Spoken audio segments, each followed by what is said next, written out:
Assalamualaikum warahmatullahi wabarakatuh. Salam sejahtera untuk kita semua. Di sini saya Winda Albusma dengan NPM 18184/2010 akan mempresentasikan dan membahas materi tentang uji normalitas dengan metode Lilliefors. Nah, sebelumnya kita harus memahami dulu apa itu metode Lilliefors. Uji metode Lilliefors digunakan apabila datanya tidak dalam distribusi frekuensi data bergolong. Pada metode Lilliefors, setiap data XI diubah menjadi bilangan baku ZI dengan transformasi ZI sama dengan XI dikurangi X bar per S. Statistik uji untuk metode ini adalah L, artinya metode Lilliefors dengan tanda L sama dengan max FZI min SZI dalam tanda mutlak. Nah, ini merupakan rumus dari metode Lilliefors. Maka dengan begitu kita harus mengetahui dulu bagaimana cara mencari FZI dan SZI-nya terlebih dahulu. Nah, maka dengan begitu FZI sama dengan PZ kurang dari sama dengan ZI, Z di mana N atau distribusi normal baku SZI sama dengan proporsi cacah Z kurang dari sama dengan ZI terhadap seluruh Z. Sebagai daerah kritis untuk uji ini adalah DK atau daerah kritis L, di mana L lebih besar dari L alfa N, dengan N adalah ukuran sampel. Nah, untuk beberapa alfa dan N, nilai L alfa, N dapat dilihat pada tabel Lilliefors halaman 7 di buku Budiono. Nah, kemudian solusinya bagaimana? Nah, caranya yang pertama kita harus menentukan dahulu hipotesisnya. Hipotesis itu ada dua ya, H0 dan H1. H0-nya atau hipotesis nolnya yaitu sampel berasal dari populasi yang berdistribusi normal. Nah, sedangkan H1 atau hipotesis alternatifnya sampel tidak berasal dari populasi yang berdistribusi normal. Yang kedua, tingkat signifikasi. Maka alfa sama dengan 5% sama dengan atau dijadikan menjadi desimal menjadi 0,05. Nah, kemudian langkah yang ketiga, mencari statistik uji yang digunakan. Maka dengan rumus L sama dengan maksimal FZI min SZI dalam tanda mutlak. Dengan FZI sama dengan PZ kurang dari ZI, Z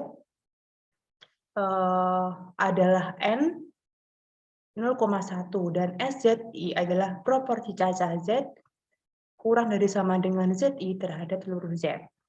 Nah, solusinya atau komputasinya yaitu kita harus membuat tabel ini terlebih dahulu biar lebih mudah, yaitu membuat tabel X dan X kuadrat di mana X-nya itu adalah data atau sampel yang diteliti. Jadi X-nya itu ada 4, 0, 8, 6, 14, dan 10.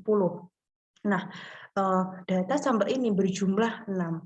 Kemudian, maka sigma X-nya sama dengan 42, jumlah dari seluruh data yang diteliti. Nah, kemudian di tabel 2 ini, X kuadrat, maka X-nya ini dikuadratkan.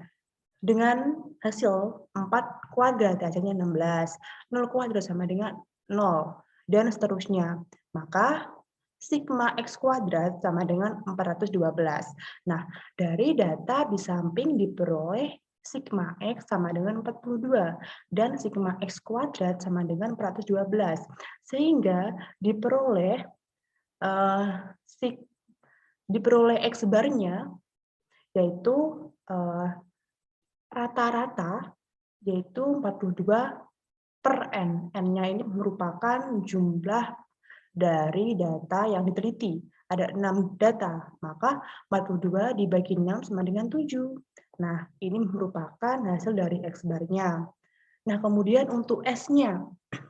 Nah, untuk S-nya ini rumusnya yaitu akar N dikali sigma X kuadrat min sigma X dalam kurung kuadrat dibagi N dikali N min 1, maka tinggal kita substitusikan ke dalam rumus tersebut.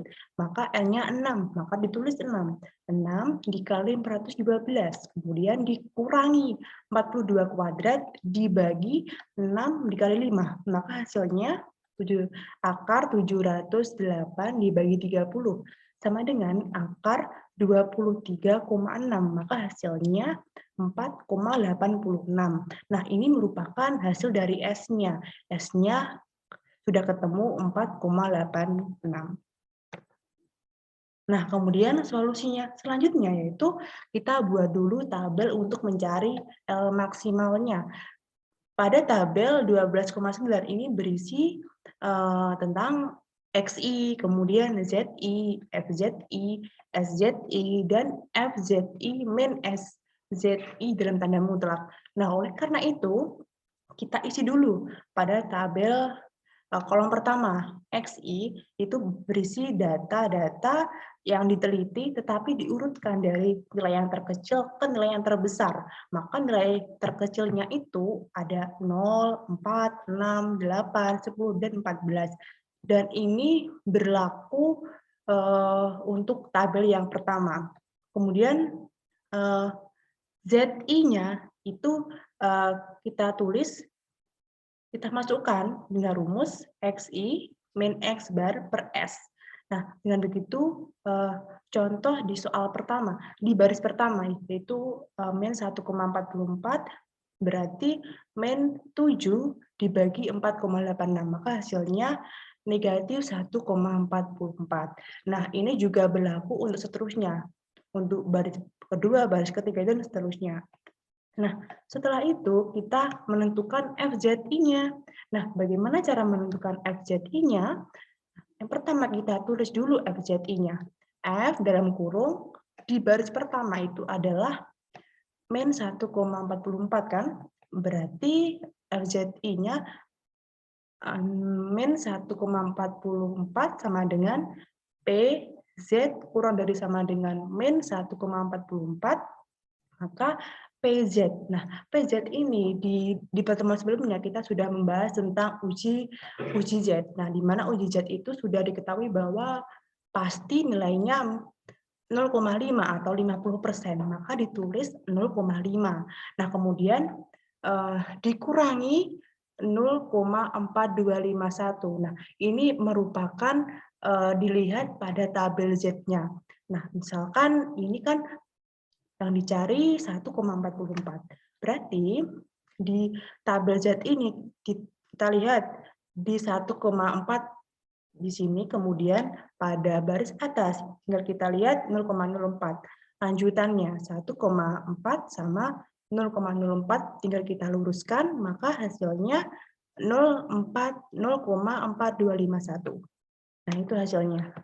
Nah, setelah itu, maka tinggal kita kurangkan 0,5 dikurangi 0,4251. Maka hasilnya 0,0749. Nah, seperti itu mencari FZI-nya. Dan ini berlaku untuk rumus seterusnya di bawahnya. Nah, kemudian untuk mencari SZI-nya, bagaimana? Caranya kita tulis dulu SZI-nya. Berarti S min 1,44 sama dengan, nah, di min 1,44 ini merupakan nilai di baris pertama. Berarti kita tulis 1 per N. Maka N di sini itu adalah jumlah dari sampel. Maka 6. 1 per 6. Maka 1 per 6 sama dengan 0,1667. Dan ini berlaku seterusnya. Tetapi apabila dicontoh baris kedua, maka tinggal kita tulis 2 per 6 dan seterusnya. Seperti itu. Nah, kemudian tinggal kita menentukan FZI dikurangi SZI dalam tanda mutlak. Nah, caranya tinggal mengurangkan antara FZI dengan SZI. Maka misalkan di baris pertama ini 0,0749 dikurangi 0,1667. Maka hasilnya 0,0918. Nah, ini tuh juga berlaku seterusnya, sama, caranya sama, dan apabila ini seluruh tabel sudah terisi penuh, Maka tinggal kita simpulkan bahwa L sama dengan max FZI min SZI dalam tanda mutlak adalah 0,1009 karena pada hasil di tabel ini kita mencari nilai yang paling maksimal atau nilai yang paling tinggi seperti itu. Nah, selanjutnya yang kelima yaitu mencari daerah kritis atau DK-nya. Nah, di sini kita sudah mengetahui bahwa alfa, n. Nah, alfanya itu kan sudah diketahui bahwa 5%, maka bisa kita tulis dengan L 0,05, N-nya 6. Nah, di tabel ini kita bisa menentukan L-nya. Nah, berarti kita lihat dulu 0,05-nya. Nah, di sini berarti 6-nya di sini tinggal kita luruskan. Nah, akhirnya menemukan 0,319. Nah, ini hasilnya. Setelah itu kita menentukan daerah kritisnya atau DK-nya. Sama dengan L di mana L lebih besar dari 0,319. Maka daerah kritisnya ini terletak di sebelah kanannya 0,319. Setelah itu kita coba ujikan L hitungnya atau LOBS-nya apakah terletak di daerah kritis atau tidak. Jadi misalkan LOBS-nya ini sudah kita temukan bahwa 0,1009 kan, berarti ini itu terletak di sebelah kirinya 0,319. Maka LOBS ini tidak termasuk di dalam daerah kritis. Maka ini bukan di daerah kritisnya. Maka dengan tanda seperti ini. Nah, kalau sudah seperti ini, maka dapat diputuskan atau yang langkah ke-6 yaitu keputusan uji. H0 diterima. Nah, dengan begitu kesimpulan yang dapat kita sampaikan di sini yaitu sampel berasal dari populasi yang berdistribusi normal. Nah, seperti itu. Mungkin sekian yang dapat saya sampaikan. Bila ada kurang lebihnya, saya mohon maaf. Dan semoga dari pembahasan kali ini bisa lebih bermanfaat untuk teman-teman semuanya. Dan saya mengucapkan terima kasih. Wassalamualaikum warahmatullahi wabarakatuh.